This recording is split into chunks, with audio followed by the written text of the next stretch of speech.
Of people, wealthy people too, are leaving Illinois in droves. That's according to new data. Illinois is one of the top states experience a net negative tax income migration, meaning that more people are leaving compared to moving here. That's in a big way too. We're really top three when it comes to an exodus. So what are the implications there? Joining us now, deeper dive into this data is Brian Kidder, economics and marketing editor with My eListing, a free resource to find and post real estate. Thank you for being here, Mr. Kidder. Good morning. Thanks for having me. Yeah, absolutely. The people who live here know and feel the burden of our high tax rates. That's a key factor in leaving. Are there other contributing factors as to why people are getting out of Illinois? There are actually. We have some data on that. It's anecdotal data. It's not great. But people tend to report leaving Illinois for reasons of climate. They didn't like what happened during the pandemic. A lot of times we hear that. And the business climate. They want to get out of Illinois for easier ways to do business.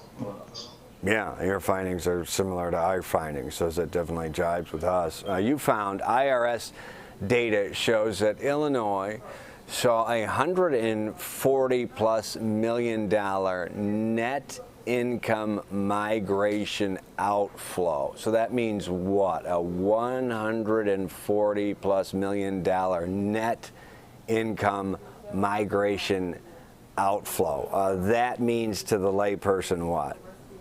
It means that people with that level of net income have left the state. So on a net basis, when income leaves, people tend to stand up and pay attention. So if you were to look at the number of people who are migrating and then have a special lens through which you can see it by net income, you'd notice that people are leaving a lot of places, but they're winding up in a few places. So although, yes, there are disparities in where they come from, they tend to be a little bit, they're a lot less concentrated in where they wind up. They tend to wind up in 4 or 5 places more than anything, and really Texas is a distant second to Florida. Yeah, let's move on to that. So, and then also, Illinois is the third biggest loser, if you will. Number one, if I recall, New York and California. So, I mean, most people, I would imagine, move from Illinois to Florida. And typically, 10 years ago, well, retirement would come to mind, but not anymore. We actually saw Illinois' richest man, Ken Griffin, net worth like $30 billion, uprooted from Chicago, said he had enough, now in South Florida. Who are the top beneficiary states, if you will, of people leaving places like Illinois? Where are they moving besides Florida? Give me the top few, and why? What are their listed reasons? Sure. So leaving, well, they're winding up in Florida, Texas, Arizona, Colorado, and North Carolina, South Carolina round up the top. Okay. And reasons why would be probably the converse of what you said. Better taxes, better business environment, better COVID response, better overall climate, is my guess, because those are the reasons you said they were leaving Illinois, right? Is it the converse as to why they're going these other places? Well, each of those weighs something.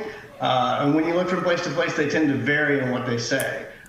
People that come out of Illinois tend to say it's the business climate and it's the weather. But again, that's anecdotal evidence. It's just a story somebody told to a reporter somewhere, or took a survey and said. So what, if Illinois looks at this, which they are clearly looking at this, I mean, this is a major concern. These are major tax dollars. Nobody wants people leaving their state. I mean, it's tax dollars, it's businesses, it's everything. It's the core of how you run a corporation. And Illinois as a corporation right now is losing. So what do policy leaders do in this state to reverse this trend? And I'm going to double down on you. you know, if you look back, has a state ever seen a similar trend? Is there a blueprint you can say, well, Massachusetts did this 10 years ago and that seemed to turn the tide? So give me the anecdotal answer. What's Illinois doing? Is there a blueprint of a state that successfully has fought something like this? Honestly, you kind of caught me flat-footed with that question. I don't know the data on whether or not a state has gotten to this point and then reversed course. I have seen it done with countries. You know, I think Argentina tends to renew itself, every 5-6 years now. So it can be done. I think that the incentive structure for states, when people start to leave, it's the net income that's going away. They can't tax it anymore. And oh my, these people that are still here, they need taxes to come back out to them. So how are we going to deal with that as a state? And it gets to be a real conundrum. There are ways to do it. There are people who specialize in that, and I'm sure they can work it out some way, somehow. But these things tend to be sort of intractable problems until they explode, unfortunately. Yeah.